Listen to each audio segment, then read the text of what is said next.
El tema de marcador genético, porque vamos a trabajar con estos marcadores a partir de ahora, y sobre todo van a ser muy útiles en la segunda etapa o la segunda mitad del curso. Bueno, como ven ahí, los objetivos que pretendemos alcanzar son dos. Primero, comprender el significado del marcador genético, que si bien ya vimos el concepto muy rápidamente el otro día, vamos a ver en detalle los distintos tipos de marcadores y su aplicabilidad en distintos ámbitos de la genética, en especial en el ámbito de la genética de la conservación, que es la que les interesa a ustedes. ¿Sí? Genética de poblaciones y genética de la conservación. Algunas de las causas que modifican las proporciones fenotípicas mendelianas.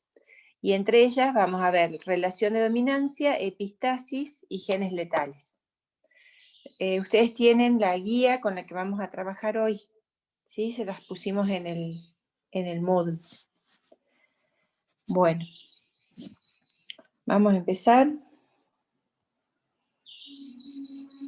Por ahí están un poco desfasadas, al pasarlas a la tablet, se me desfasaron un poco algunas diapositivas, ¿sí? Si ustedes se fijan, ahí tenemos el concepto de marcador genético, ¿sí? Ese concepto dijimos que surgía con los trabajos de Mendel. Digamos, Mendel no lo llamó marcador genético, él llamaba factores a lo que hoy llamamos genes, ¿sí? Pero acá, que es el de marcador genético. Y acá lo tienen. Un marcador genético es un carácter, vamos a ver también que puede ser un fragmento de ADN. Lo importante es que presenta polimorfismo. ¿Polimorfismo qué es? Muchas formas, muchas alternativas. Nosotros dentro de los marcadores morfológicos que vimos, ¿se acuerdan del que tenemos acá? El tomate amarillo, y también vimos el color de la hoja, que podía ser normal o podía ser amarillenta. Entonces, ese era un marcador genético morfológico con polimorfismo. Entonces, esa es una característica que tiene que tener un marcador para ser un marcador genético. Y la otra característica que tiene que tener es que tiene que tener variabilidad genética detectable en un individuo, y además que esa variabilidad tenga un tipo de herencia predecible según las leyes de Mendel. Bueno, ustedes acá, en este mapita de marcadores genéticos morfológicos de tomate, vimos que estaban en los distintos cromosomas de tomate. Pero no solo existen tipos de marcadores genéticos morfológicos, existen otros tipos, los cromosómicos, marcadores genéticos bioquímicos y marcadores genéticos moleculares. Nosotros con los que trabajamos hasta la clase del viernes fue con los marcadores morfológicos. ¿Para qué genéticos? Dijimos que tenían muchas aplicaciones y algunas de ellas para ustedes van a ser muy importantes si se dedican a la conservación de recursos genéticos, ¿sí? Entre estas aplicaciones que podemos nombrar, bueno, por un lado, podemos seguir la herencia de un carácter, ¿sí? Podemos hacer mapas genéticos.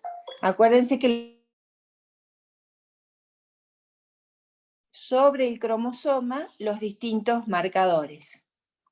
Lo importante para ustedes es que les permite hacer estudios de variabilidad genética. Es decir, cuando estamos estudiando una especie, por ejemplo, que estuviera en peligro de extinción, una población que estuviera en peligro de desaparecer, yo puedo hacer un estudio de variabilidad genética para ver cómo está y qué medidas puedo llevar a cabo para... Estaba llorando, no sé. A ver, Loca. van a tener que apagar los micrófonos, chicos, silenciar. Yo lo desactivo. Está bien, a los que se les activa así el micrófono, yo los voy silenciando manualmente. Bueno, gracias, Romina. Bueno, entonces les decía que con estos marcadores genéticos vamos a poder estimar la variabilidad genética de una población, y eso para ustedes, si se van a dedicar a mantener a mantener o a conservar recursos genéticos, como puede ser alguna especie vegetal, alguna especie animal, lo primero que tienen que hacer es saber cómo está la estructura genética de esa población y a partir de ahí tomar decisiones.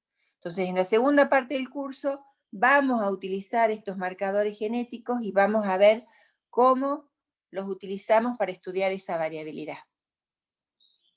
También les va a servir para realizar estudios evolutivos, es decir, ver qué factores evolutivos están afectando a una población para ver si podemos revertirlo.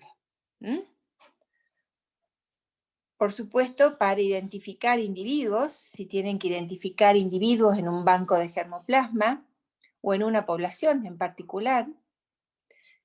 Y bueno, todas estas cosas nos sirven para hacer un diagnóstico genético de una población.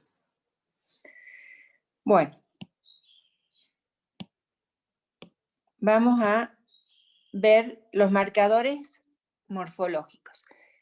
Uno a veces piensa en un marcador morfológico, como podría ser, a ver, ¿cuál se les ocurre? Además de los que tienen acá, ¿qué marcador se les ocurre?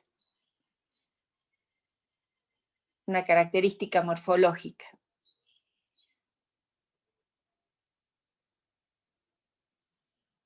Semillas, profe, puede ser. ¿Qué cosa? Semillas. Semillas, ¿qué cosa de las semillas? La cantidad de semillas. Bueno. Cantidad de semillas. ¿Qué otro? La presencia de tricomas, puede ser. Bueno, presencia de tricomas. A ver si a alguien más se le ocurre otro. La piel amarilla, la piel clara, en el caso del tomate, por ejemplo. Bueno, color de piel.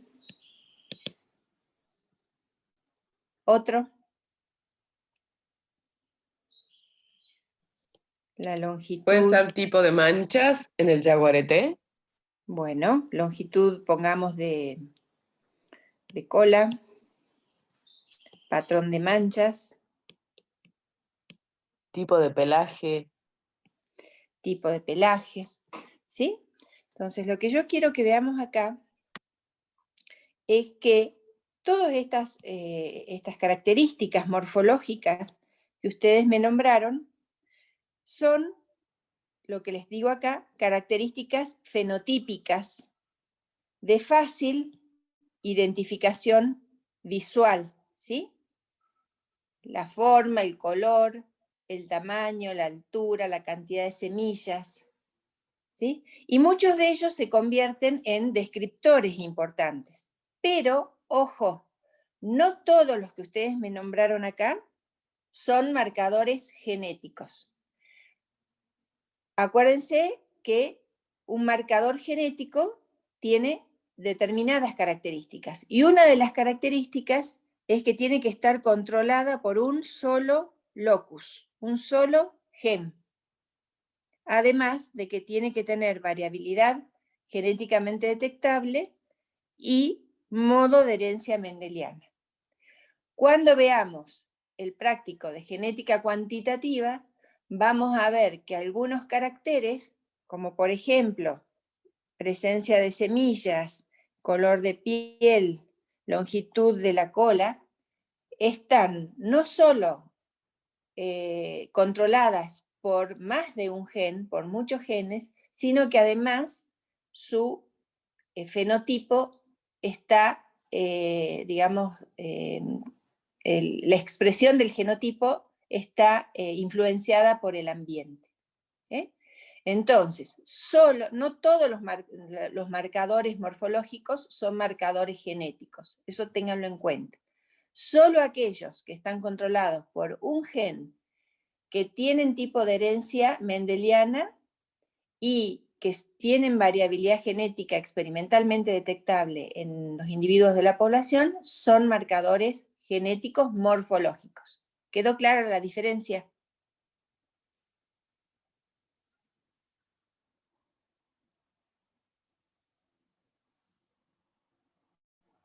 Sí, profe. Sí, profe. Bueno, bien. Entonces, esto se los digo porque nos va a servir cuando nosotros estudiemos las poblaciones para ver cómo están desde el punto de vista genético. Yo voy a tener que usar solo marcadores genéticos, no puedo utilizar otro tipo de, no me sirve utilizar otro tipo de marcadores que tienen, por ejemplo, influencia ambiental, o controlados por muchos genes. Bueno, entonces, ¿qué problema hay? A ver, dice Nancy, sí, profe, ¿a qué hace referencia con que sean experimentalmente detectables? Bueno, que yo vaya al campo y pueda reconocer, por ejemplo, acá, yo les voy a poner aquí, por ejemplo, ahí ven, por ejemplo, el lapacho blanco, que es este que tienen acá, el color blanco de la flor se sabe que presenta o que se debe a la presencia de un gen recesivo. Cuando me refiero que tiene que ser experimentalmente detectable, quiere decir que si yo voy a una población, digamos, estoy estudiando una población de lapachos, supongamos en Parque el Rey, y puedo tener que ser capaz de detectar individuos de flor blanca e individuos de flor rosada, por ejemplo. ¿Sí?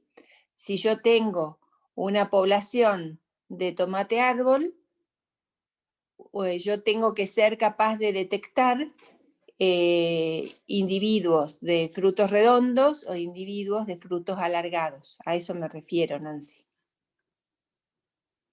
Sería la expresión del fenotipo. ¿La? Expresión del fenotipo.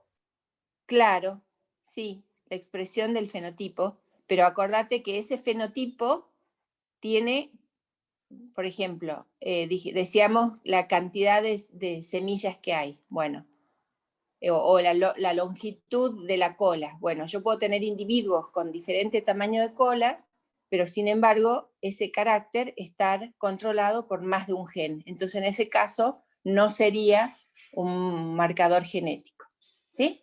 Para ser marcador genético tienen que tener las tres cosas. Estar controladas por un gen, que tenga variabilidad o polimorfismo, que esa variabilidad sea, digamos, tenga una base genética, y que el modo de herencia de ese carácter, de ese marcador, sea de tipo mendeliano. ¿Quedó claro? Profe, ¿cuál sería un ejemplo? Acá tengo algunos ejemplos. Bueno, como les decía, marcadores morfológicos, el problema que van a tener ustedes cuando trabajen con recursos genéticos es que no hay muchos marcadores morfológicos que sean marcadores genéticos morfológicos, ¿sí? Yo busqué y encontré unos pocos. Son, digamos, porque normalmente el modo de herencia de los caracteres se los ha estudiado en, por ejemplo, cultivos de interés agronómico, en especies modelos de genética, ¿sí? Pero por ahí, qué sé yo, en la pantera onca, uno tendría que hacer cruzamientos entre individuos para ver el modo de herencia, y muchas veces, o como les pongo acá, con especies forestales, en donde los cruzamientos y la descendencia me llevarían muchos años, u otros recursos genéticos que pueden ser de interés para la conservación, como animales que estén en peligro de extinción, yo no puedo hacer cruzamientos entre ellos para ver qué tipo de herencia tienen. Entonces, por ahí es muy difícil trabajar con marcadores genéticos morfológicos, pues son bastante escasos, no se conoce demasiado. Entonces, pero vamos a ver que hay otras alternativas, ¿sí? Por ejemplo, marcadores genéticos morfológicos que yo he visto, encontrado en la bibliografía, son las plantas albinas de las secuoyas gigantes, que tienen acá la fotografía. Ese carácter albino, ahí tienen polimorfismo, ¿ven? Verde o blanco. Ese carácter albino es detectable, esa variabilidad es detectable en individuos de la población, tiene un patrón mendeliano, ¿sí? Y entonces está controlado por un solo locus. El color del lapacho, el color de las flores del lapacho blanco, también sería un marcador genético morfológico. Pero si yo estoy estudiando la variabilidad genética de una población de lapacho, no puedo trabajar con un solo marcador genético, porque sería no sería una estimación real de la variabilidad total que tiene esa población, trabajar con un solo ejemplo de marcador. ¿Sí? Profe, Y ¿y después, el dimorfismo foliar del eucaliptus sería o no? pues, a ver, espera un poquito que el perro espera un cachito.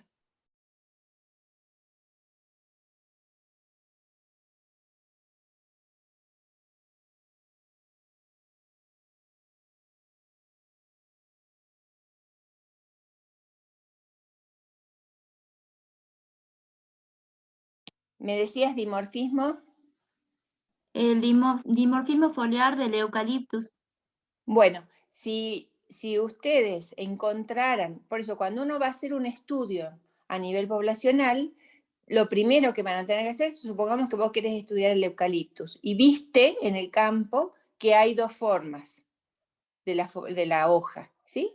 Entonces vas a tener que buscar en la bibliografía el modo de herencia de ese carácter, o cómo, digamos, quién es responsable de ese carácter. Si es un gen, si está conocido, si es dominante, si es recesivo, para a partir de ahí encarar el estudio poblacional de una forma o de otra. No siempre tenemos información genética del modo de herencia de los caracteres morfológicos disponibles, sobre todo en las especies silvestres. Bien, entiendo, profe. Bien. Por ejemplo, en el yacón encontré 3 marcadores. ¿Lo ubican al yacón? Sí, profe. Bueno, es este que está acá. Se utiliza, es un tubérculo, se utiliza mucho y ahora se está utilizando mucho como alimento, ¿sí? Bueno, por ejemplo, en Yacón, en un trabajo del 2015, encontré que el color de la superficie de este tubérculo, que puede ser púrpura grisáceo, púrpura o grisáceo oscuro, no, púrpura grisáceo oscuro es dominante sobre púrpura grisáceo claro, ¿sí? Entonces ahí tenemos un marcador morfológico controlado por un gen y sabemos que el color púrpura grisáceo oscuro es dominante. Después también encontré que en esta misma especie el carácter moteaduras irregulares púrpuras rojizas en la raíz es también controlado por un gen y esa alternativa es recesiva. Y después encontré en ese mismo trabajo otro marcador genético morfológico que es la presencia de hendiduras en la raíz que también es recesiva. Como les digo, me costó mucho encontrar marcadores genéticos morfológicos. Ya van a ver que actualmente los marcadores que más se usan son los que vamos a ver después, que son los bioquímicos o los moleculares. Entonces, fíjense, acá tienen otro trabajo en betula, que es el abedul, en donde un gen simple dominante controla el contenido de antocianinas que dan color a las hojas del abedul. Entonces, ¿qué es lo que quiero yo destacar de esto que hemos visto? Esto que tienen acá. Que yo puedo caracterizar morfológicamente un recurso genético con esos caracteres que ustedes me dieron, ¿sí? Puedo describir la hoja, puedo describir el fruto, puedo describir la altura de las plantas, puedo describir, es decir, utilizar distintos descriptores.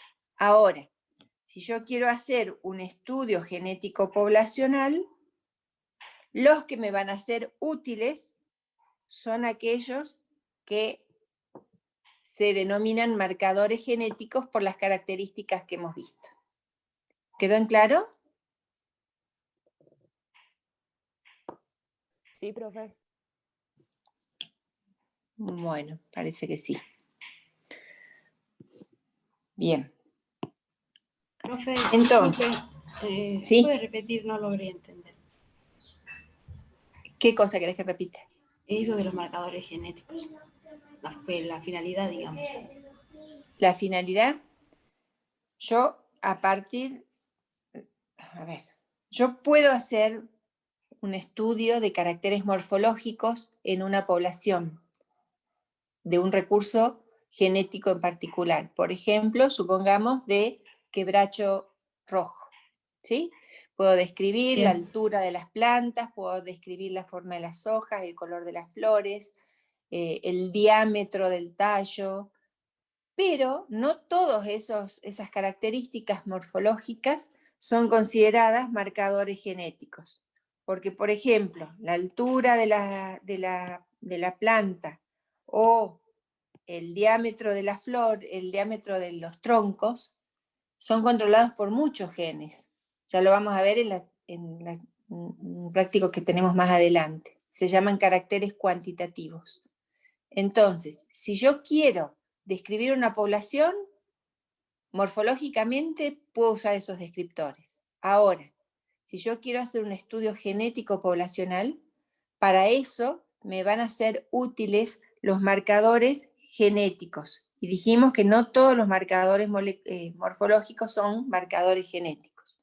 Solo son marcadores genéticos aquellos que estén controlados por un gen, aquellos que sean polimórficos, es decir, que tengan muchas alternativas, por ejemplo, color blanco, color rosado en el lapacho, aquellos cuya variabilidad genética sea detectable en distintos individuos de una población, que es lo que acabamos de decir, y cuyo modo de herencia sigue un patrón mendeliano.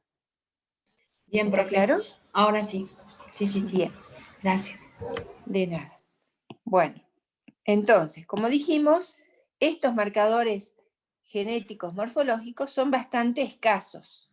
Y si yo quiero hacer un estudio para ver cómo es la situación genética de una población, para ver cómo la conservo, no puedo usar 1 o 2 marcadores genéticos en esa población.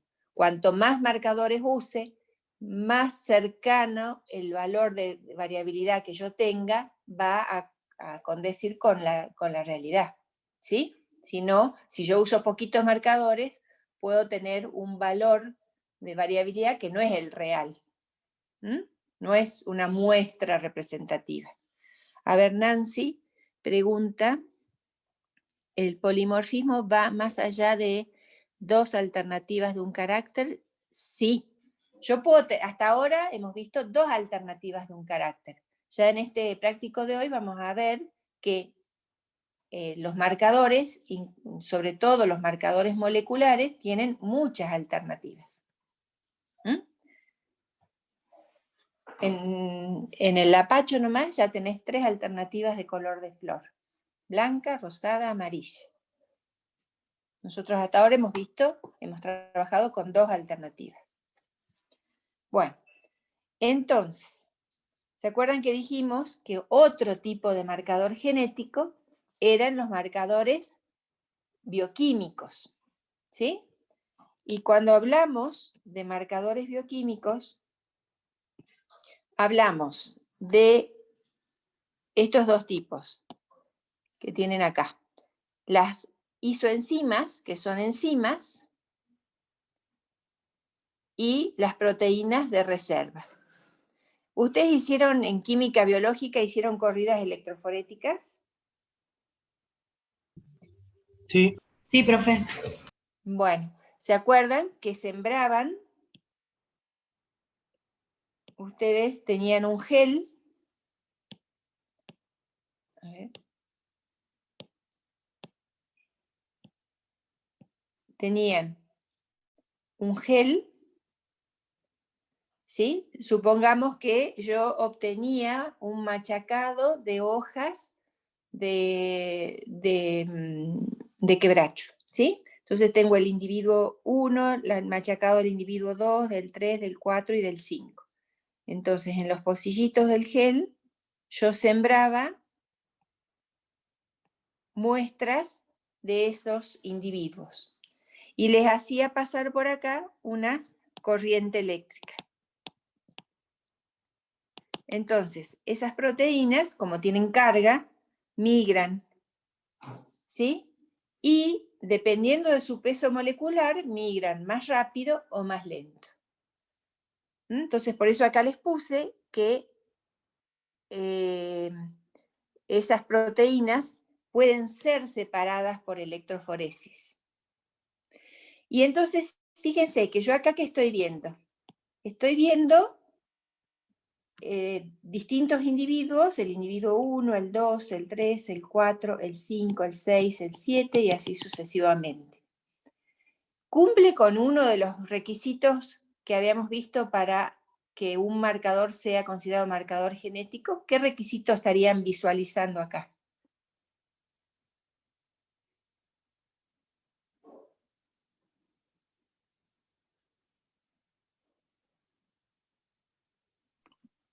A ver si se dan cuenta. Variabilidad genética. Eso, estamos viendo variabilidad. Es decir, yo aquí estoy viendo polimorfismo. ¿Qué estoy viendo? En el individuo 1 tengo esta enzima. El 2 y el 3 son iguales. No, el 2 es igual, pero el 3 tiene 2 enzimas presentes. El 4 tiene una sola que tiene menor peso molecular, por eso corre más lentamente. ¿Sí? Entonces, ya en las enzimas podemos ver que uno de los requisitos para que sea considerado marcador genético es que tenía que tener variabilidad genética experimentalmente detectable en la población. ¿Sí? Tiene que tener polimorfismo. Acabamos de verlo. Acá se ve más claro todavía.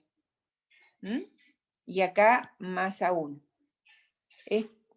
Bueno, estos son fotos de un trabajo que yo encontré del 2004 de isoenzimas, o enzimas si quieren llamarlo ustedes, es lo mismo, en camélidos de la puna.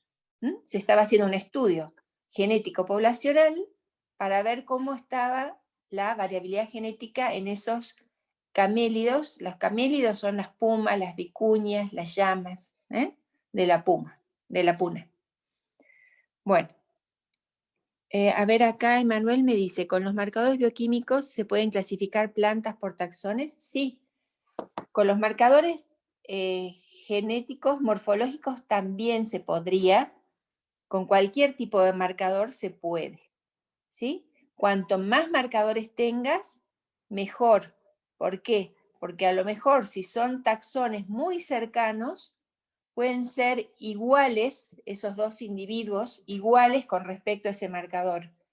Pero a lo mejor si yo trabajo con más marcadores genéticos, en alguno detecto diferencias. Pero, ojo, las diferencias pueden ser por variabilidad. Es decir, miren acá, vamos a borrar todo. Si a mí me dieran un individuo que tiene este patrón y un individuo que tiene este patrón, me los dan y me dicen, decime si son estos dos individuos de la misma especie. Si yo solamente tengo en cuenta este marcador y esos dos individuos, yo podría decir, si son diferentes, son individuos de distinta especie. Ojo, no se confundan, porque en realidad son genotipos distintos de un mismo gen. Es decir, lo que yo estoy viendo ahí es variabilidad dentro de un mismo gen. ¿Quedó claro? ¿Emanuel? Bien. Listo. Bueno, entonces, ya hemos visto que este tipo de marcadores genéticos, que son las isoenzimas, se basan en sus propiedades de migración y pueden ser separadas por electroforesis. ¿Sí?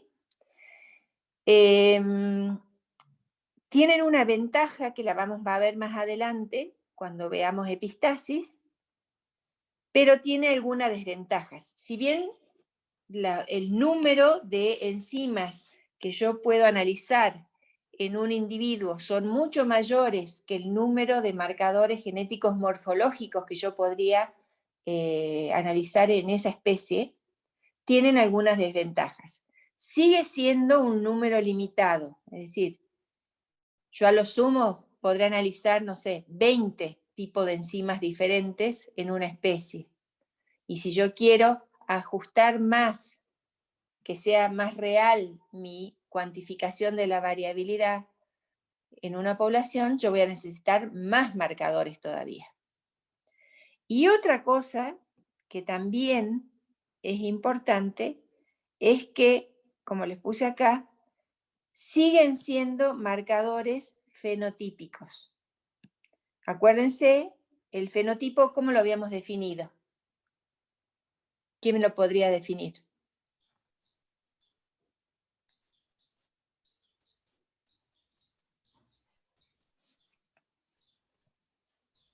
Como la expresión del genotipo. Exacto, ¿sí? Bueno, acá también me dicen en el chat la expresión del genotipo más ambiente.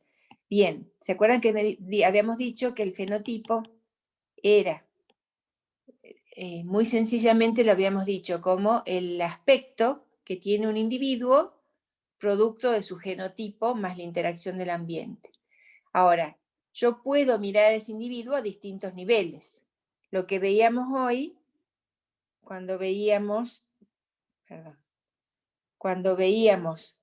el color de las flores, yo estaba analizando el fenotipo a nivel morfológico. Yo acá estoy analizando el fenotipo porque la proteína es el producto de expresión de un gen. Un gen codifica una proteína.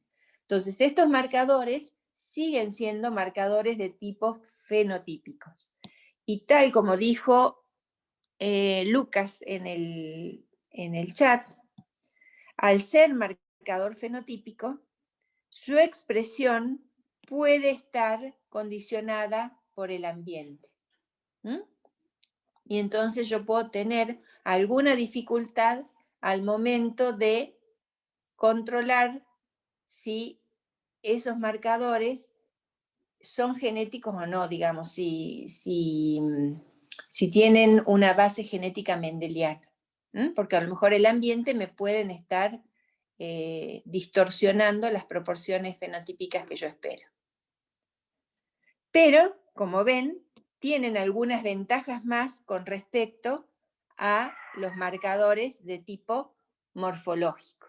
Entonces, hay más trabajos relacionados con conservación que utilizan marcadores isoenzimáticos o isoenzimas que morfológicos.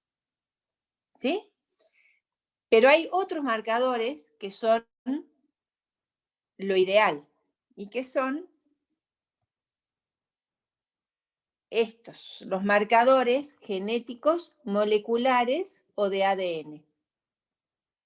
¿Sí? Cuando hablamos de marcador genético molecular, lo que yo estoy haciendo es trabajar con un gen, pero también puede ser una porción de ADN, sin función conocida, es decir, un trocito de ADN, como el que ven acá, miren, acá yo les puse.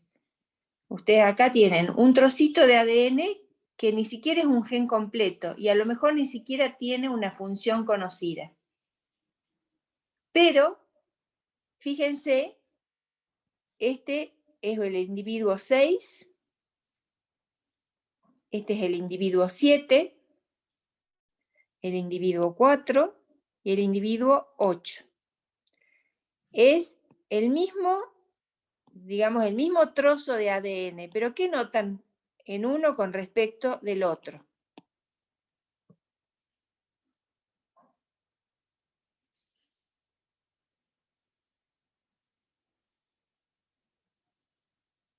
La A ver cantidad si de se... bases.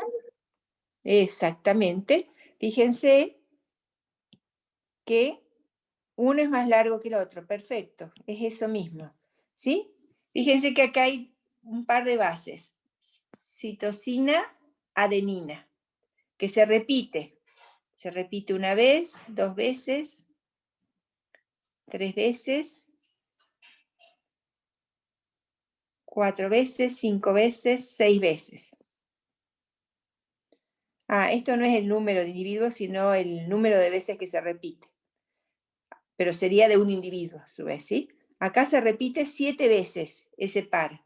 1, 2, 3, 4, 5, 6, 7. Acá solo 4. 1, 2, 3, 4. Y acá 8 veces. Esa porción de ADN tiene una localización en el cromosoma.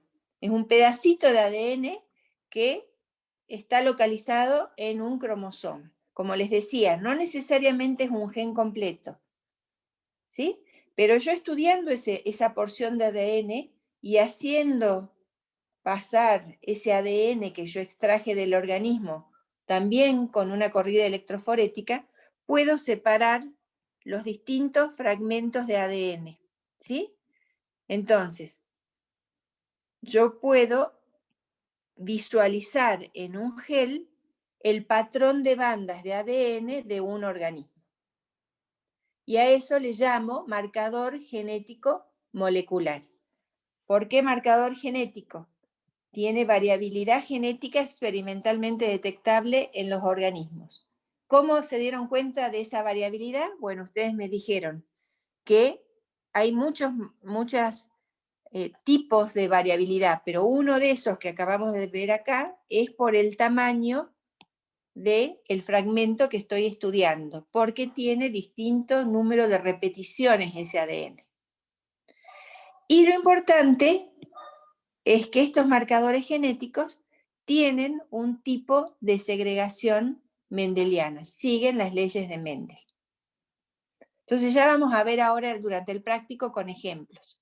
Lo que yo quiero que hasta ahora visualicen es qué es un marcador genético, porque es muy importante para ustedes, como en el perfil de egresados de ustedes, si van a hacer en el futuro algún estudio de conservación de algún recurso genético, necesitan sí o sí de marcadores genéticos, que los marcadores genéticos morfológicos no son muy numerosos y en el caso de especies silvestres o especies forestales o animales que sean de poblaciones naturales, es muy difícil tener datos genéticos de ese carácter para saber si cumplen la ley de segregación mendeliana. Entonces, a veces trabajamos con otro tipo de marcadores y los más usados de todos son estos, los marcadores genéticos, porque su número es, les diría que bastante ilimitado, ¿sí? Y si tienen, ustedes pueden sacar, por ejemplo, ¿se acuerdan que en los primeros prácticos les decía que estudios de ADN les servían incluso para sexar Panthera onca utilizando las heces? ¿Se acuerdan? Sí, profe. Bueno, es decir que ustedes ni siquiera tendrían que tener capturado un individuo, por ejemplo, para sacar ADN. Podrían sacar ADN de un pelo, podrían sacar ADN de heces. Entonces, con ese ADN ustedes pueden lograr este tipo de estudio en las poblaciones utilizando este tipo de marcadores genéticos. ¿Queda claro, más o menos?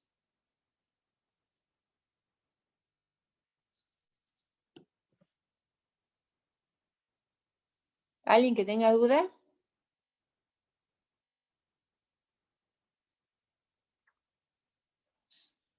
Bueno, hay 72 participantes, entonces no sé si los 72 comprendieron, si sigo o si hay alguna duda.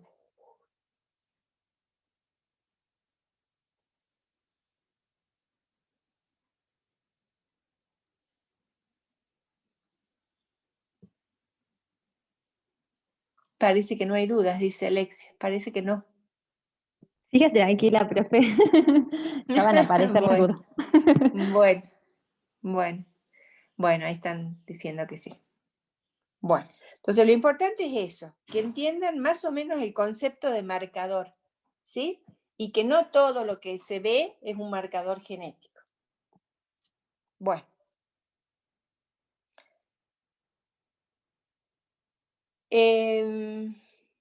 Bueno, y esto es lo que yo les decía recién, que estos últimos marcadores que acabamos de ver, que son los marcadores genéticos moleculares o marcadores de ADN, para ustedes y en general son ya los más usados porque están presentes en gran número, ¿sí? Y como les decía, si yo quiero hacer un estudio de variabilidad, cuanto más marcadores use, más cercana a la realidad va a estar el valor que yo estime de variabilidad.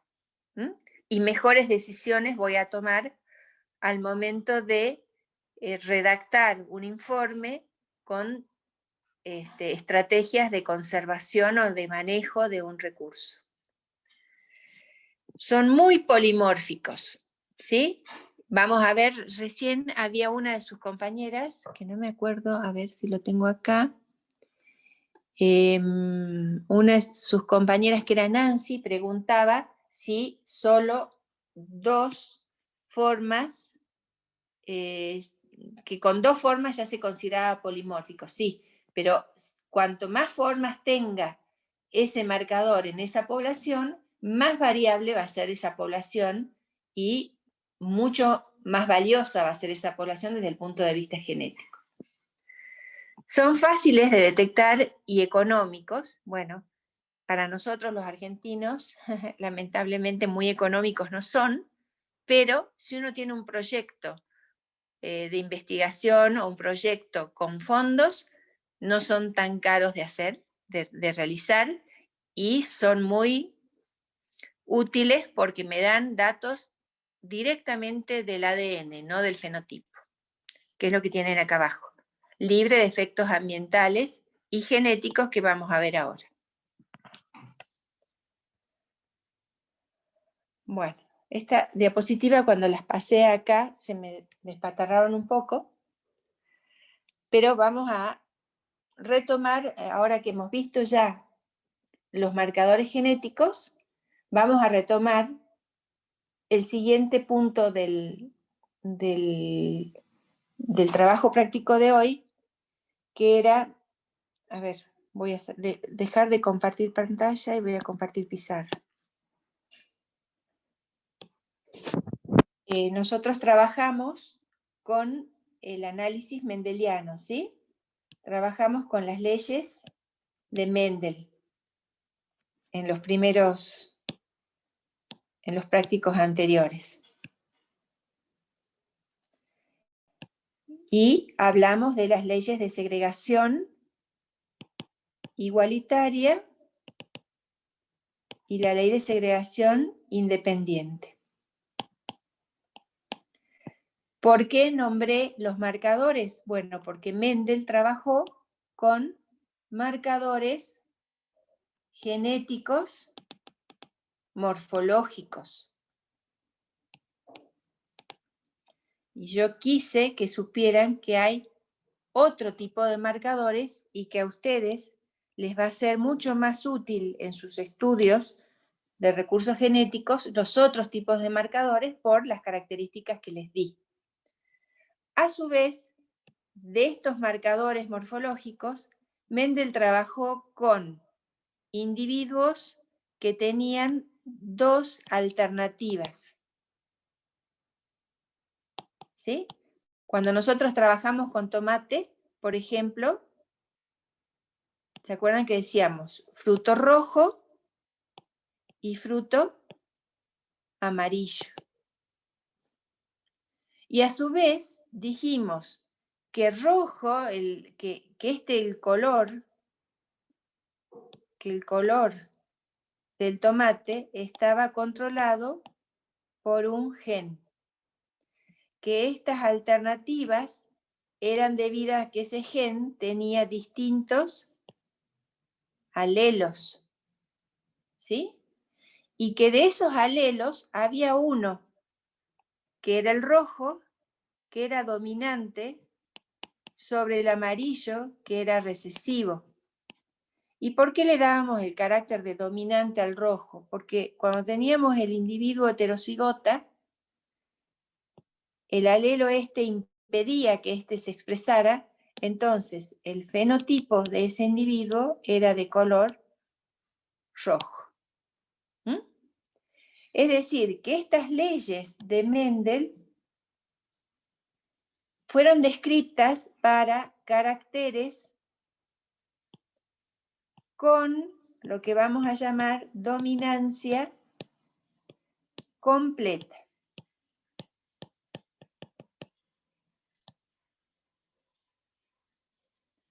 Cuando hay dominancia completa, cuando hay dos alelos, estas leyes se cumplen y las relaciones fenotípicas que se obtienen son las esperadas por Mendel. Entonces, hoy lo que vamos a hacer es trabajar con lo que conocemos como extensión del análisis mendeliano.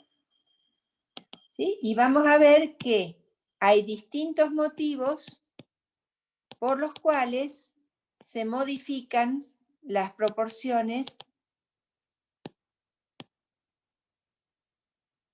fenotípicas mendelianas en un cruzamiento. Las leyes de Mendel se siguen cumpliendo, es decir, los genes siguen segregando igualitaria e independientemente, pero los fenotipos que yo esperaba se modifican. ¿Sí? Y vamos a ver entre estos motivos o las causas por las cuales se modifican esos fenotipos son distintas relaciones de dominancia. Vamos a ver epistasis y vamos a ver lo que se llaman genes letales. ¿Sí? Yo creo que la clase de hoy vamos a llegar a ver hasta relaciones de dominancia, si bien en el práctico que les presenté tienen algunas, digamos, ítems relacionados con epistasis. Entonces, voy a borrar esto y voy a compartir otra vez.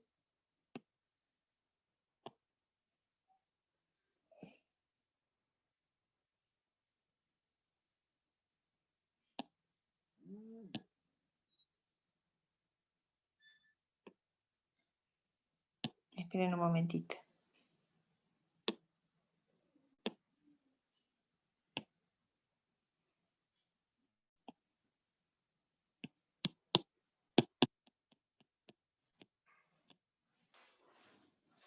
Bueno, entonces,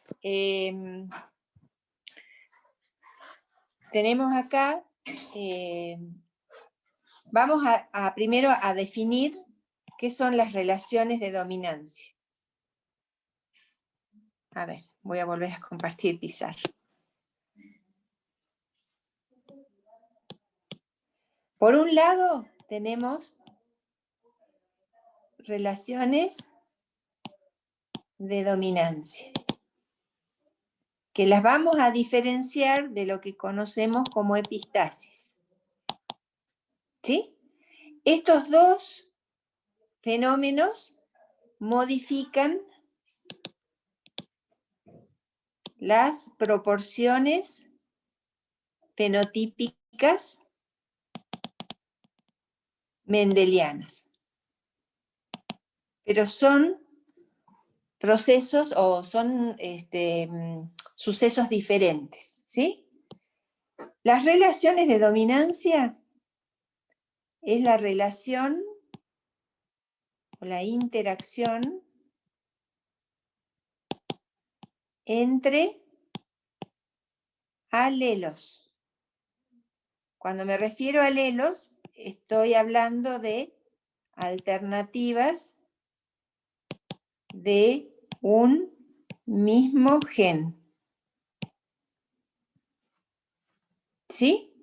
Nosotros dentro de esas relaciones de dominancia ya conocemos una, que es la dominancia completa, porque la hemos visto cuando hemos trabajado con las leyes de Mendel, en donde un alelo impedía que el otro se expresara, ¿sí? Lo enmascaraba. En cambio, cuando hablemos, seguramente la clase que viene, de la epistasis, ahí estamos hablando de interacción entre genes. ¿Sí? Y al interactuar, modifican el fenotipo de un individuo. ¿Se entiende la diferencia? Una es interacción entre alelos de un mismo gen y el otro es interacción entre genes distintos. Por ejemplo, el gen A y el gen B, que interactúan entre ellos. ¿Quedó claro? A ver, voy a ver en el chat. Sí, profe. Bueno. Perfecto. Bueno, entonces ahora sí.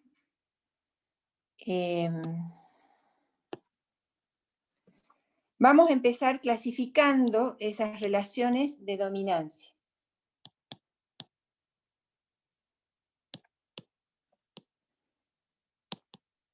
Vamos a ver distintos tipos, ¿sí? Dijimos que una de esos tipos, que son los que ustedes ya conocen, es la dominancia completa.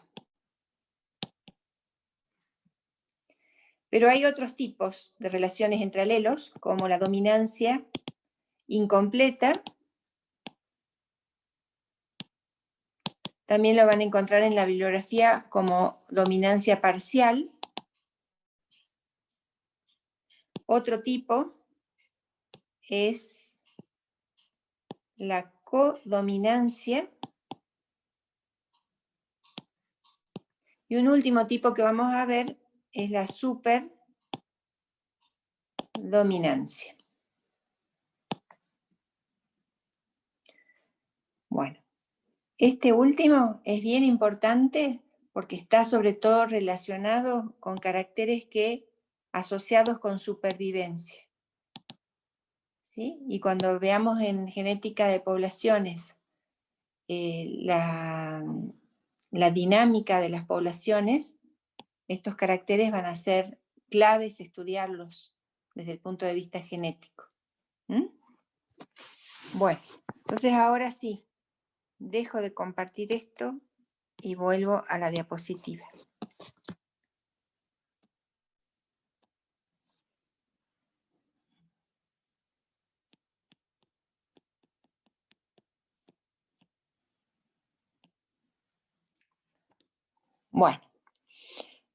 ¿Qué es importante acá? Cuando nosotros vimos en el tomate, ¿se acuerdan cuando vimos el color del tomate? El color del tomate, que podía ser rojo o amarillo. Rojo era dominante, amarillo era recesivo. ¿Qué genotipos podían ser posibles en un individuo diploide como es el tomate?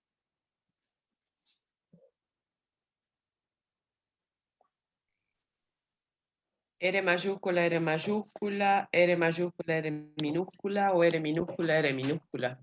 Bien, es decir, homocigotas, estos dos, y heterocigotas, este que tengo acá, ¿sí? ¿En qué genotipo puedo yo detectar la relación de dominancia? Dijimos que R dominaba sobre R minúscula.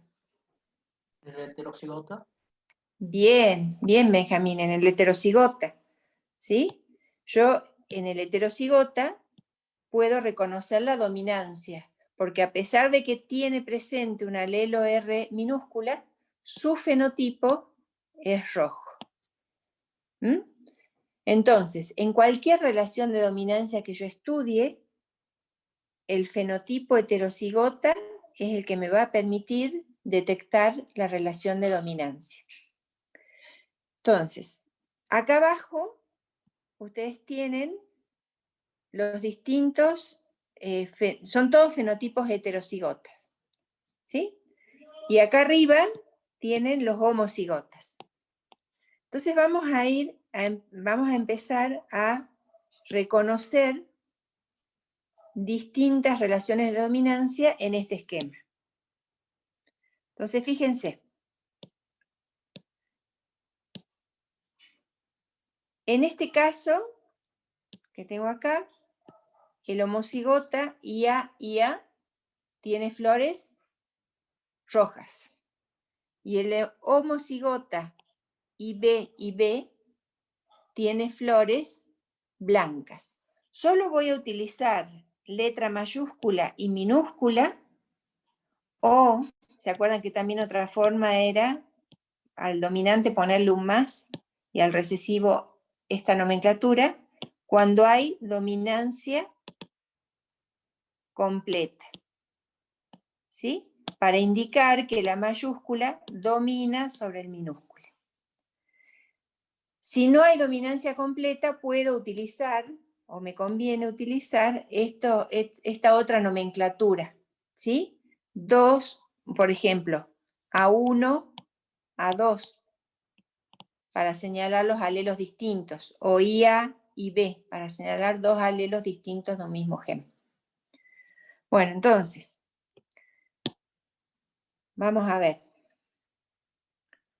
En este que tenemos acá, en este homocigota que tenemos acá, dijimos que es de color rojo. Es decir, que el alelo IA es responsable de la flor de color roja. El otro alelo de este gen es IB, que es responsable de color blanco.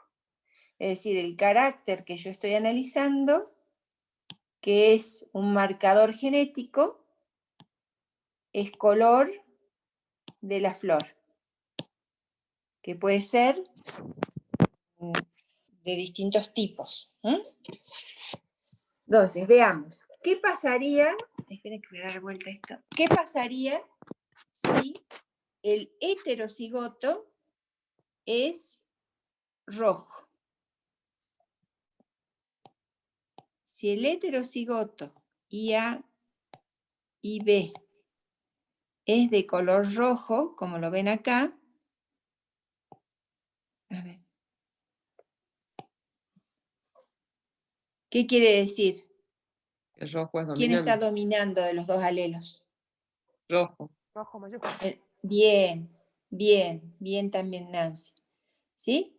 IA, es decir, es lo mismo que el color del fruto del tomate. R mayúscula dominaba sobre R minúscula. En este caso, IA domina sobre IB. Entonces, cuando el heterocigoto es igual a uno de los padres, estoy hablando de dominancia completa. Entonces, en este caso, cuando el heterocigoto esté en esta línea o en esta línea, esta sería una línea de distintos fenotipos. Cuando yo al heterocigoto lo puedo ubicar igual a uno de los padres, entonces estoy describiendo la dominancia completa. En este caso sería IA dominando completamente sobre IB, y si el heterocigoto lo ubicara acá, ¿quién dominaría? IB. IB dominaría sobre IA. Entonces, cualquiera de los dos extremos que yo ubique al heterocigoto, ese sería un caso de dominancia completa.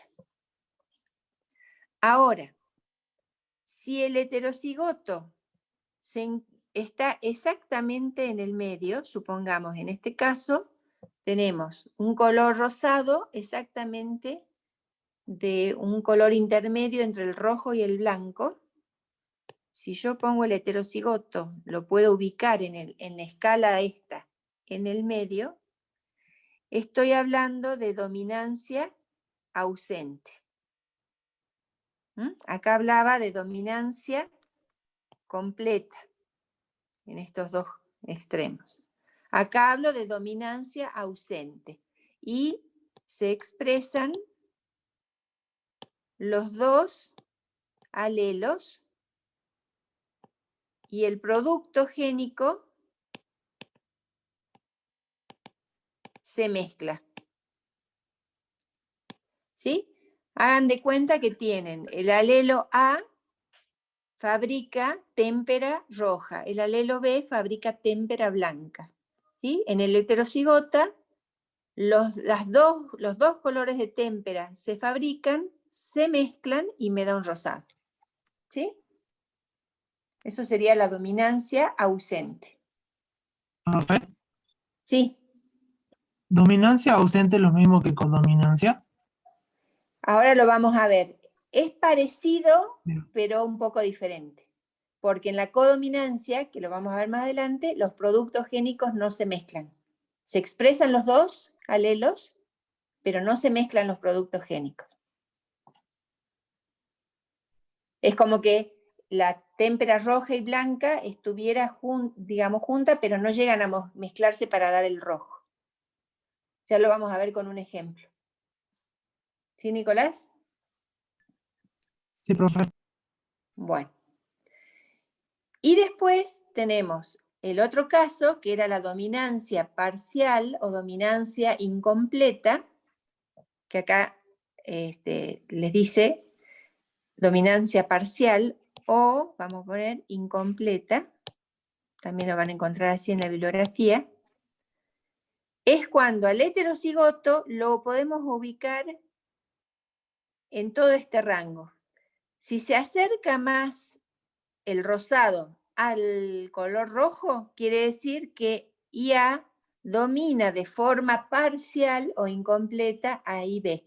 Es decir, un poco de témpera blanca produce, pero se produce más témpera roja. ¿Sí? Si lo ubicamos de este lado, en todo ese rango, pero más tirando al blanco, IB está dominando parcialmente sobre IA. ¿Quedaron claros las distintas relaciones de dominancia? Ahora lo vamos a ver con un ejemplo. Nos queda superdominancia, que lo voy a explicar ahora. Nancy dice, IA es dominante. Bueno, sí, sí. Bien. Entonces. Bueno.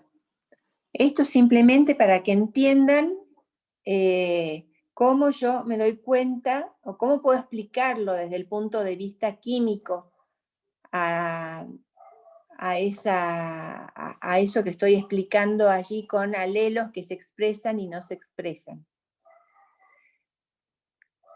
Piensen en una ruta metabólica, ¿sí? En algunos animales se dan casos de albinismo, por ejemplo, ¿sí? Entonces pensemos en una ruta metabólica, donde tenemos un precursor y el producto final de esa ruta metabólica me da melanina, que es responsable del color. Entonces, en esa ruta metabólica, esa ruta, ustedes ya saben por química, que está catalizada por una enzima. Toda ruta metabólica está catalizada por una enzima. Y esa enzima está codificada por el gen A, que tiene ese gen A, entonces el carácter que codifica sería la enzima. Le llamemos enzima 1. La enzima 1 trabaja ahí, catalizando ese cambio de precursor a un producto final que es la melanina, es decir, color. Entonces ese gen A tiene dos alelos, A mayúscula y A minúscula. En realidad acá vamos a poner color, así lo interpretan mejor. El fenotipo que yo voy a ver es el color. Ahora vamos a interpretar el color desde el punto de vista bioquímico. ¿Sí? Entonces, A mayúscula da color y A minúscula da ausencia de color. Es decir, tendría los animales, por ejemplo, albinos. Entonces, ¿cómo interpreto la dominancia completa en una ruta metabólica? ¿Cómo la interpreto? Si hay dominancia completa, como en este caso, estos dos genotipos, homocigota y heterocigota, les dice acá que forman color. ¿Por qué? Porque A codifica enzima 1. En cambio, el alelo A chiquito no codifica, o si quieren, pongamos así, codifica enzima 1 que no es funcional, es defectuosa. Entonces, fíjense que un individuo que sea homocigota va a tener esa enzima y va a pasar del precursor a la melanina y los individuos van a tener color. Y a su vez un individuo que sea heterocigota también va a producir la enzima, quizás no en la misma cantidad que el homocigota, ¿sí?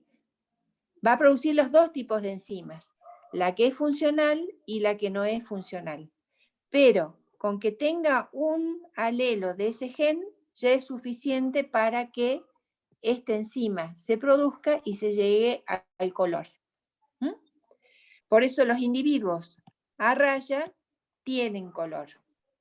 En cambio, los individuos a chica, es decir, homocigotas para el alelo recesivo, fíjense que van a tener una enzima que no es funcional, entonces la ruta metabólica se corta acá y el individuo queda con el precursor y no tiene color finalmente.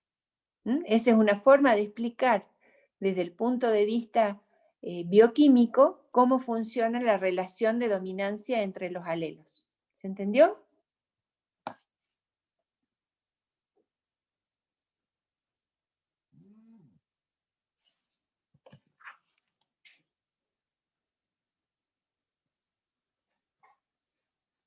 Bueno, parece que sí.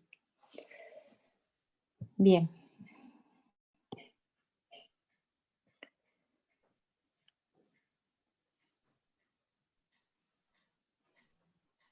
Bueno, en este caso tenemos un ejemplo de dominancia incompleta, en donde tenemos, por ejemplo, un ejemplo sería el color de una flor, que es el Don Diego de noche. ¿Se acuerdan que teníamos en la dominancia incompleta? Las flores podían ser blancas. Acá tienen R1, no sé si se llega a ver. A ver, voy a hacer más grande. Tienen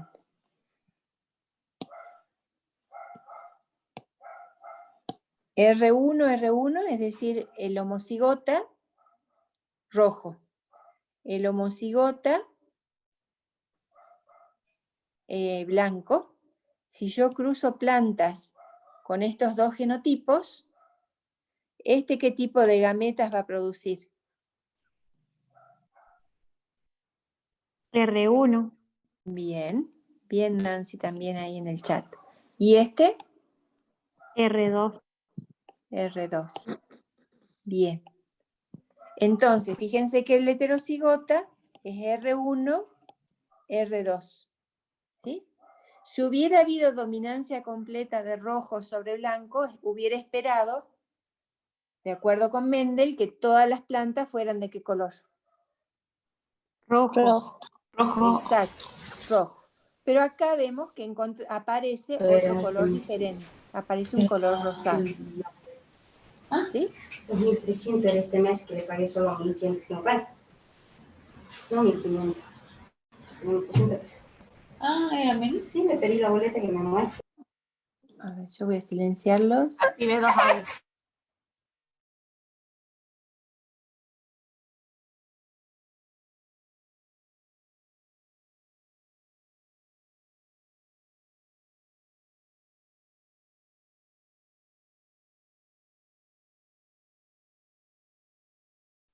Profe, no se le escucha ahora a usted.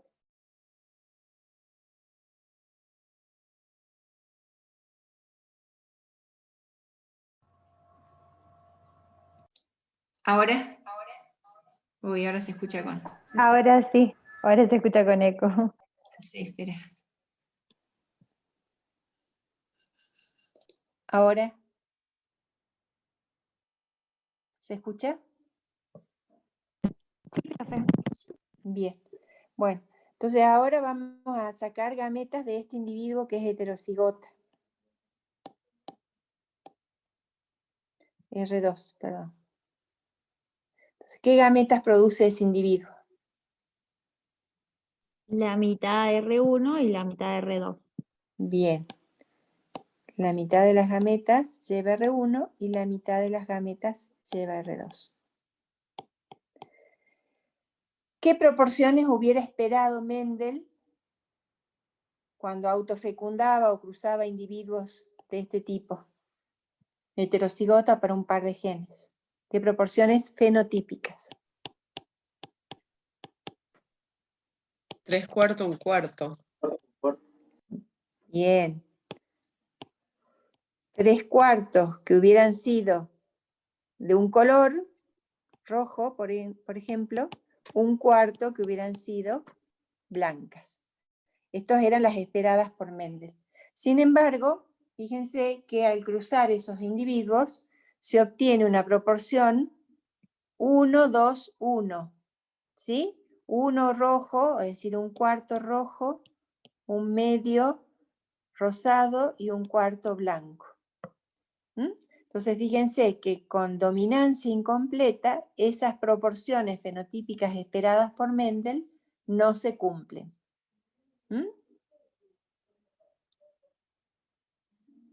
¿Se entendió? Profe, ¿y hay algún otro ejemplo aparte del de las flores, del color de las flores? Sí, ahora vamos a ver. A ver, mazo, dice Vilma. A ver, ¿qué no entendiste, Vilma? Porque la proporción es un medio en color rosa. Bueno, ahora lo vamos a ver. Vamos a borrar. Compartir pizarra. Entonces, dijimos que tenemos dos alelos. R1. Sí, en grupo sanguíneo pasa lo mismo, Andrés, ahora lo vamos a ver. R2 era el alelo para color blanco. ¿Sí? Si tenés un heterocigota R1, R2, dijimos que produce dos tipos de gametas. R1, R2. Si este individuo se cruza con otro igual, estas gametas son formadas por ese individuo en esas proporciones, y estas gametas son las producidas por este individuo. Entonces, en la descendencia, genotípicamente no modifica lo que esperaba Mendel. Yo voy a tener lo mismo, el mismo cuadrito que veníamos haciendo. Pero si yo ahora miro el fenotipo, ¿se acuerdan que antes yo qué hacía? Yo decía, estas tres tienen el mismo fenotipo. Entonces tenía proporción 3:1. ¿Sí? Cuando hay dominancia completa de R1 sobre R2. Pero acá no hay dominancia completa. Acá los dos alelos se expresan. ¿Sí? Acuérdense de la témpera roja y blanca. Entonces, este va solo a expresar el pigmento rojo. Este va a expresar solamente el pigmento, o va a tener solamente el blanco. ¿Sí? Y en cambio estos dos van a expresar las dos témperas, blancas y rojas, se van a mezclar las témperas y me van a dar color rosado. Entonces, si yo miro las proporciones, voy a tener 1/4 de rojo, 1/4 de blanco y 2/4, o sea, 1/2 de color rosado. Ahora sí. Bueno, entonces me preguntaban por otro ejemplo que no fuera el de las flores. Bueno, vamos a ver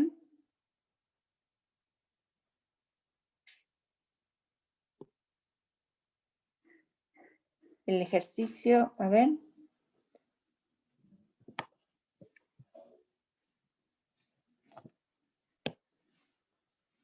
Bueno, vamos a utilizar el ejercicio 4 de la guía, ¿lo tienen?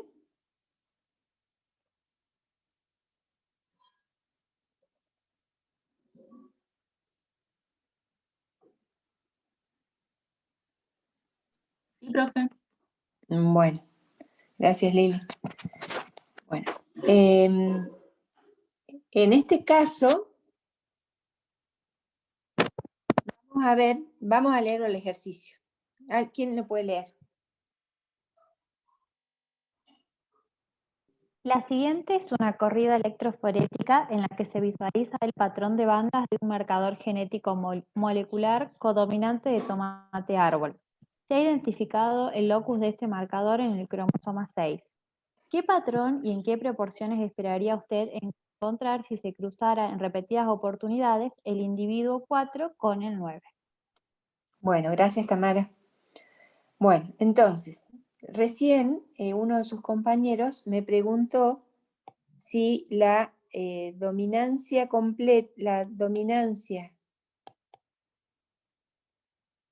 incompleta o ausente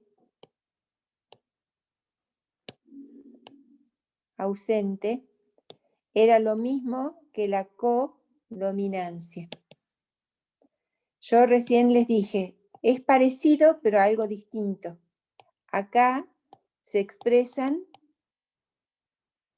los dos alelos y se mezclan los productos génicos, que es lo que pasaría con el color de las flores. En la codominancia se expresan los dos alelos, pero no se mezclan los productos génicos. Y es lo que tienen aquí. ¿Mm? Les dice, entonces, como leyó Tamara, que es una corrida electroforética en la que se visualiza el patrón de bandas de un marcador genético molecular.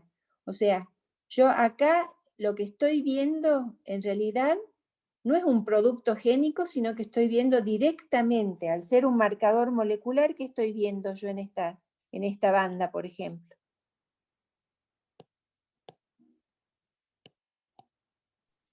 Una variabilidad. O sea que Estoy viendo que hay variabilidad. Hay individuos que tienen una banda baja, otros que tienen 2 bandas y otros que tienen una banda alta. Pero esa banda, ¿qué es en realidad lo que yo estoy viendo? Si es un marcador molecular, ¿es una proteína? No. No. ¿Qué era el marcador molecular? ¿Porciones de ADN? Era, bien, muy bien. Era directamente un trocito, bien Nancy también, era un trocito de ADN, ¿sí? En otros casos, si fuera, por ejemplo, un grupo sanguíneo, ahí sí yo tendría productos génicos que serían los antígenos, que no se mezclan en la sangre, están presentes los dos, ¿sí? En este caso, hay codominancia, se expresan, es decir, yo puedo visualizar los 2 alelos en el individuo heterocigoto, ¿sí? Bueno, a ver, vamos a tratar de razonar.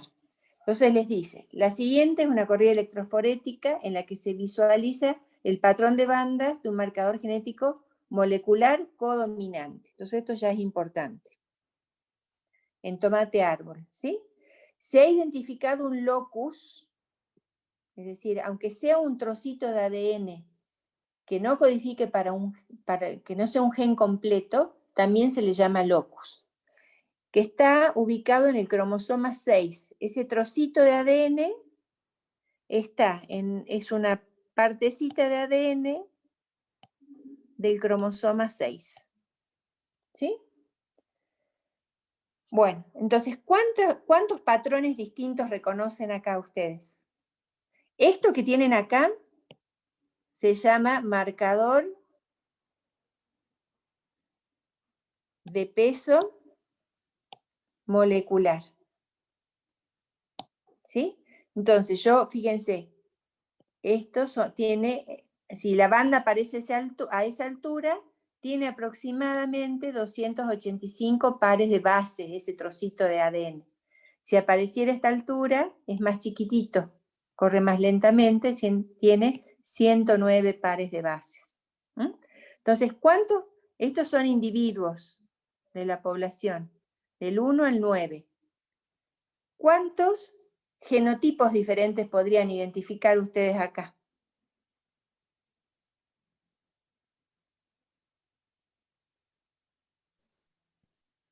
¿Tres? Bueno, a ver, ¿cuáles serían iguales? El 2, el 3, el 6 y el 7, que tienen solo el 6 y el 7.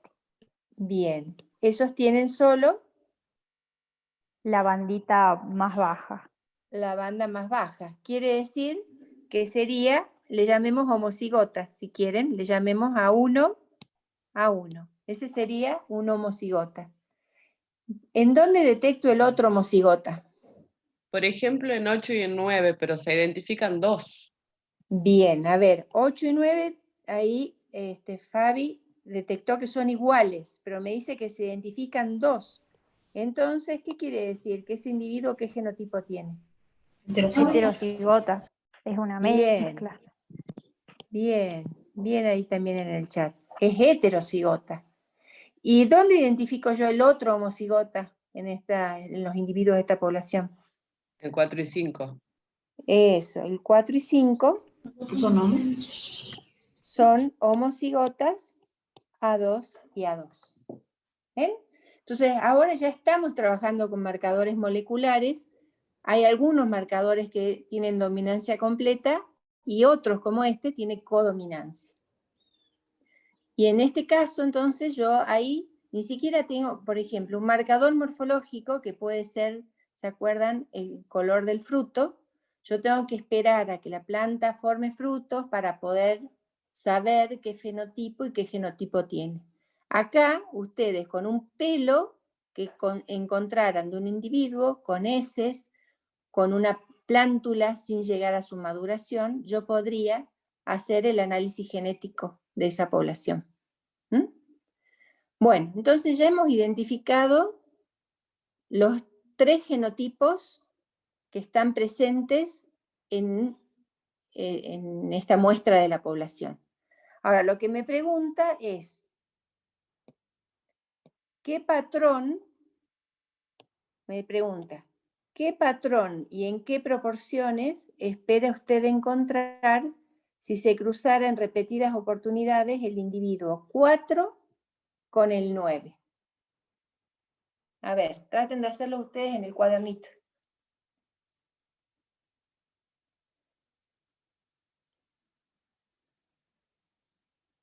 Tienen que cruzar el 4 con el 9. Hola, profe. Hola, sí, Le hago una pregunta. dime. Ahí en ese caso, si vemos los marcadores moleculares, o sea, se están marcando claramente las 2 bandas en el 8 y el 9. O sea que eso es de codominancia, ¿no es cierto? Claro, es codominancia y es Y en el heterocigota, el caso 8 y de, el 9.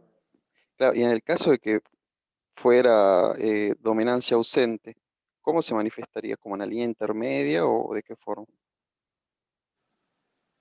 Sí, la dominancia ausente se usa para caracteres más bien cualitativos como color, ¿sí?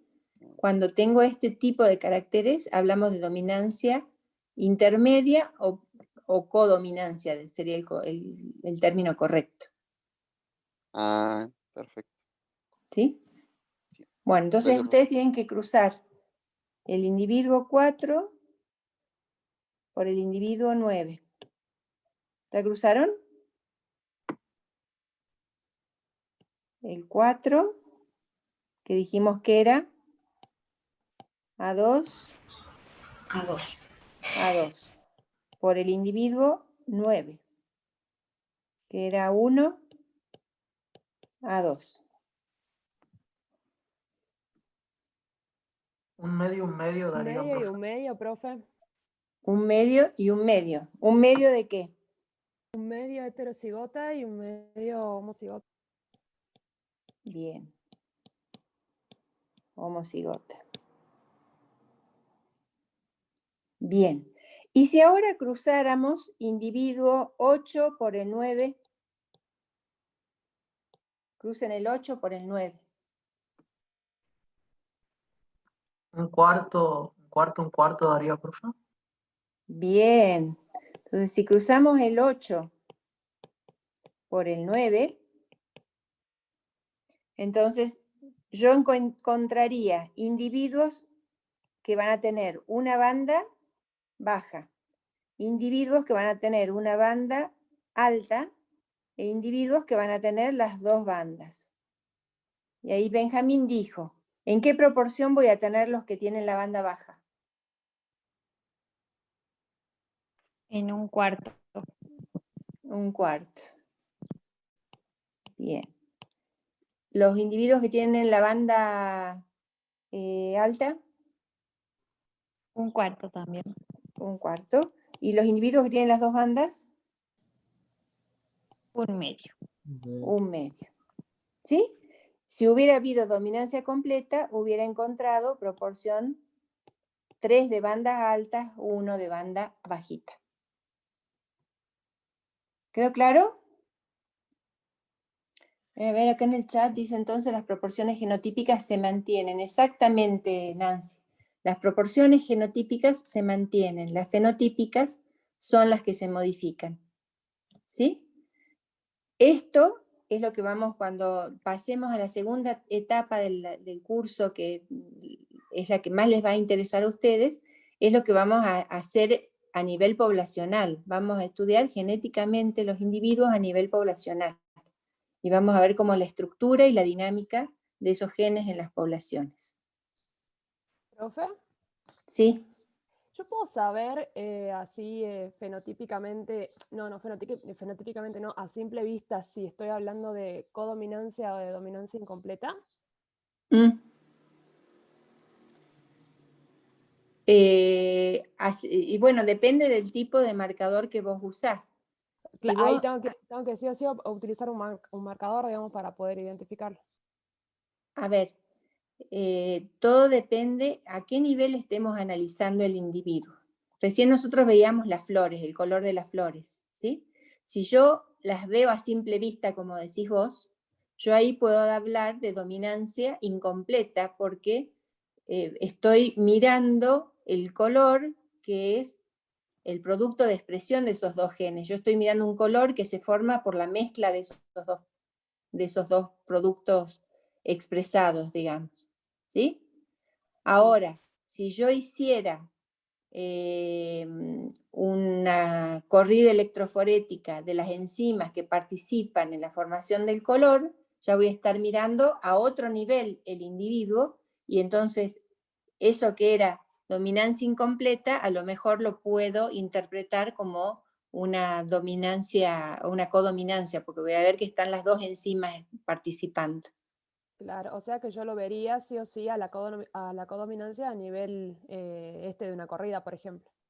Sí, lo puedo mirar ahí, y lo puedo mirar también, por ejemplo, si vos te haces un análisis, ¿qué grupo sanguíneo sos vos? A positivo. ¿Sabés? A, B, AB. Cero positivo. Cero. ¿Hay alguien AB? Lucía, mi hija es AB. ¿Tu hija? Bueno, la hija de la profe es grupo sanguíneo AB.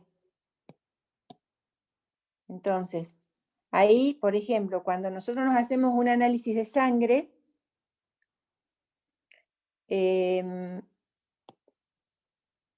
yo puedo, lo que pasa es que, bueno, hay 3 alelos, pero vamos a ver 2 por ahora. ¿Sí? Si un individuo es heterocigota y tiene 2 alelos, este produce un antígeno que se llama A, y este produce un antígeno B. ¿Sí? Y el bioquímico que te sacó sangre no necesita hacer una corrida electroforética, tiene un set con el cual puede detectar por una reacción antígeno-anticuerpo que vos sos grupo sanguíneo, o Lucía en este caso, la hija de la profe, es grupo sanguíneo AB. ¿Sí? Y estoy hablando de codominancia y no hice ninguna corrida electroforética, pero pude detectar la presencia de los 2 antígenos que no se mezclan en la sangre. Bien, profe, clarito. Bueno, listo. Bueno, entonces está claro también que las proporciones genotípicas no se mezclan, ¿no? No se modifican. Bueno, y vamos a hacer, a ver, creo que ya...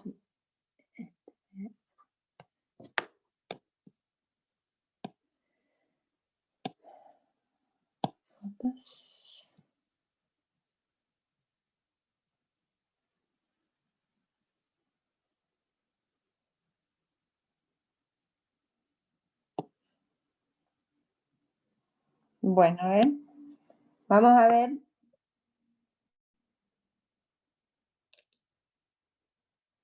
El punto 3. A ver, ¿alguien más que lo pueda leer?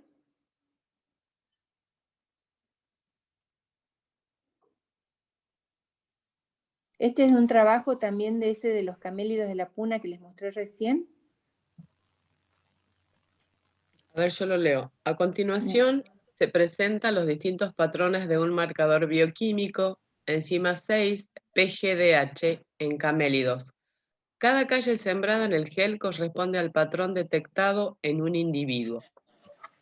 Identifique y define el tipo de relación de dominancia entre los alelos del gen que codifican para esta enzima. ¿Podría usted reconocer individuos homocigotas y heterocigotas? Justifique su respuesta. Bien, entonces fíjense que acá tenemos un marcador de tipo bioquímico, marcador genético de tipo bioquímico, que es una enzima. ¿Sí? Bueno, a ver. Dentro de las características del marcador genético, ¿qué características vemos acá?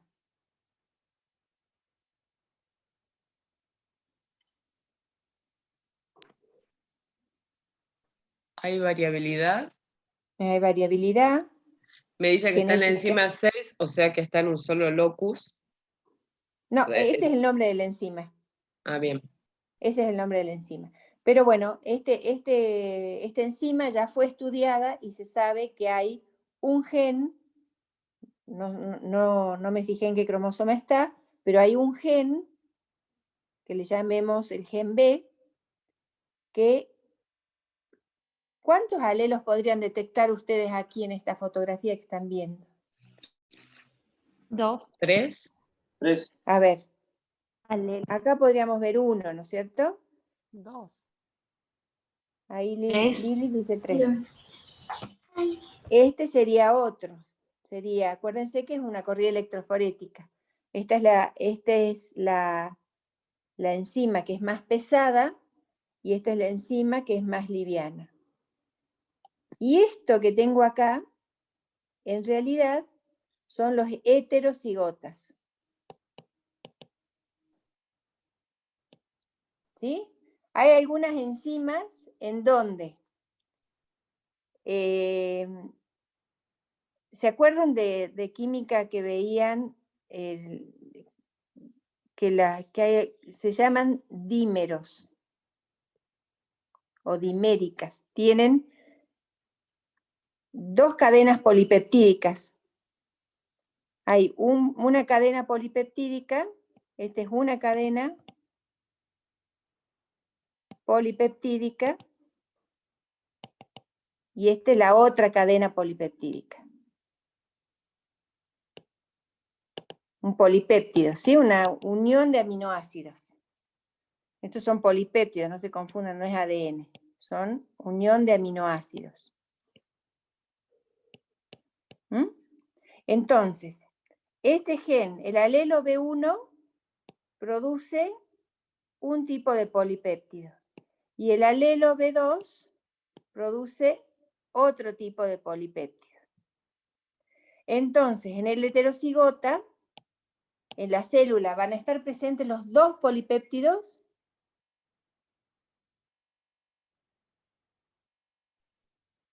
Sí. Sí. ¿Eh? Entonces, estos individuos heterocigotas van a tener enzima formada, pues supongamos que el polipéptido es así, y este polipéptido lo vamos a hacer así.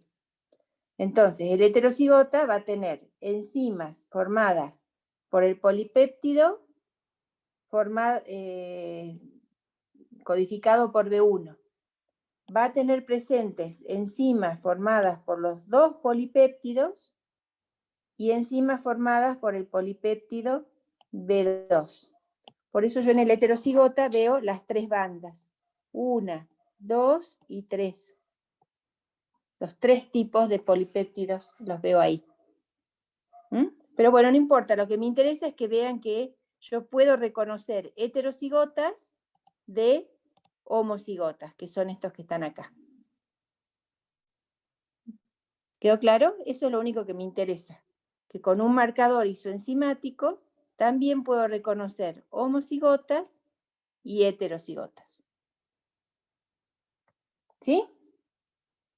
Entonces son 2 alelos. Lili, son 2 alelos. Son 3 fenotipos distintos. Homocigota y heterocigota. Y 2 alelos. Perfecto. Bueno. Yo creo, a ver, déjenme que mire la pizarra, a ver qué más queda.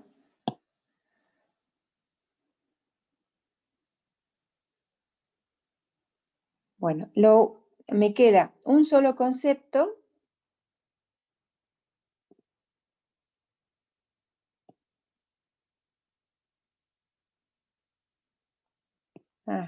Vamos a ver esto. Bueno, Vamos a ver en este ejemplo vemos todas las relaciones de dominancia juntas, ¿sí? Hay genes que codifican para distintos caracteres. Digamos, como le explicaba recién a Alexia, dependiendo del nivel al que estoy haciendo el análisis, por ejemplo, el gen HB, que es este que tienen acá, ese gen codifica. Para el tipo de hemoglobina, si hago una corrida electroforética y puedo identificar la hemoglobina, ¿sí? Esa hemoglobina a su vez está relacionada con la manifestación de una enfermedad que es la anemia. Si yo viera el microscopio, podría ver los glóbulos rojos, que también está relacionado con el tipo de hemoglobina, y el tipo de sangre o el tipo de glóbulos rojos también está relacionada con la presencia de una enfermedad que es la resistencia a la malaria, en lugares donde hay malaria, ¿sí? Entonces, depende a qué nivel estoy haciendo el análisis, puedo en este gen reconocer relaciones de dominancia diferentes. Entonces, fíjense, si tengo un gen con dos alelos, ¿sí? Esos alelos se los llama HBA y HBS. Esos son los dos alelos. Este es el homocigota, este es el heterocigota y este es el otro homocigota HBS. Entonces, fíjense, si yo hago una corrida electroforética, el HBA me muestra una proteína más rápida. El HBS, un individuo HBS muestra una proteína más lenta. Y el heterocigota, en el heterocigota puedo reconocer las dos proteínas. Entonces ahí, para el carácter tipo de hemoglobina, yo puedo decir que la relación entre estos alelos es de codominancia. Si yo miro si estos individuos, estos tres genotipos, tienen anemia o no, que tiene que ver con la capacidad de los glóbulos rojos de transportar sangre, yo voy a ver que el homocigota y el heterocigota son normales, no tienen anemia. En cambio, el homocigota HBS sí tiene anemia. Es decir, que los individuos HBA rayita son normales. Por lo tanto, si miro para este carácter, yo podría decir que la relación de dominancia es completa. Bien, ahora si miro a otro nivel y hicieron análisis de sangre y mirara los tipos de glóbulos rojos que tengo, yo voy a tener que los homocigotas tienen glóbulos redonditos, ¿sí? Normales. Los otros homocigotas tienen esta forma de glóbulo rojo falcado y los heterocigotas tienen los dos tipos de glóbulos rojos. Pero dependiendo, les dice ahí, de la concentración de oxígeno, voy a tener más tipo del rojo, del normal, o más tipo del falcado. Por eso la dominancia es intermedia. Y por último, la superdominancia era cuando el heterocigoto sobrevive, fíjense, con respecto a cualquiera de los homocigotos. Tienen mayor supervivencia con respecto a cualquiera de los homocigotos. ¿Por qué? Porque en los lugares donde hay malaria, estos homocigotos se mueren porque el parásito, que es el que provoca la enfermedad, se instala en los glóbulos rojos normales. Entonces se mueren los individuos. Chau, se murió. Estos otros homocigotas no se mueren por malaria, pero se mueren por anemia, porque estos glóbulos rojos de forma falcada no pueden transportar oxígeno, ¿sí? Entonces se mueren también, no por malaria, sino por anemia. Y los únicos que sobreviven son los heterocigotos, porque si bien los parásitos se pueden alojar en los glóbulos rojos, estos que son falcados, si hay buena concentración de oxígeno, algo de oxígeno pueden transportar y entonces los individuos sobreviven. Entonces ese sería un caso de superdominancia, donde el heterocigoto sobrevive con respecto a cualquiera de los homocigotos. ¿Quedó claro? Profe, Sí, profe. yo tengo una duda ahí cuando explicó sobre la manifestación de la enfermedad, no entendí. ¿De la anemia? Sí. Bueno, en este caso, la anemia está relacionada con la incapacidad de que la hemoglobina, que es la proteína que codifica ese gen, transporte en su molécula el oxígeno. ¿Sí? La hemoglobina normal, que le llamemos, a ver, espérate. Esta hemoglobina, HbA, puede transportar el oxígeno en su molécula. Lo puede transportar como si fuera un carrito, ¿sí? Entonces, estos individuos que son homocigotas pueden transportar oxígeno y no son anémicos, no manifiestan la enfermedad. Estos heterocigotas tienen dos tipos de hemoglobina, HbA y HbS. Esta hemoglobina normal transporta oxígeno. Esta no puede transportar oxígeno, ¿sí? Pero como transporta un poco de oxígeno, la enfermedad, la anemia, no se manifiesta. Por lo tanto, estos dos son normales con respecto a este carácter. Por eso, en cambio, los individuos que son homocigotas recesivos, que tienen solamente este tipo de hemoglobina, no pueden transportar oxígeno. Entonces van a ser anémicos, se van a morir de anemia. Entonces, con respecto a este carácter, este gen es dominante sobre este, porque los heterocigotos tienen un fenotipo igual al homocigota dominante. ¿Se entendió, Juan? Sí, profe. Y ahí en la superdominancia es como que los dos están juntos para que ocurra. Tanto el A y el S, los dos están juntos. Claro, es el heterocigota. ¿Sí? Profesora, una consulta. ¿Siempre en las relaciones de superdominancia el heterocigota, digamos, es el que va a tener ventaja sobre los otros dos? ¿O no siempre? Sí, siempre. Sí, siempre. Por eso es importante, digamos, para... Ah, bien. Claro, por eso se llama superdominancia, porque el heterocigoto tiene mejor cualidad, le llamemos así, en este caso para supervivencia, que cualquiera de los homocigotas. Bueno, por ahora vamos a dejar acá y el viernes seguimos con la segunda parte del práctico, que es el otro tipo de interacciones, que es la interacción entre genes, y vamos a ver qué pasa cuando hay más de 2 alelos en un gen. Cualquier duda, recuerden que hay consulta, horario de consulta.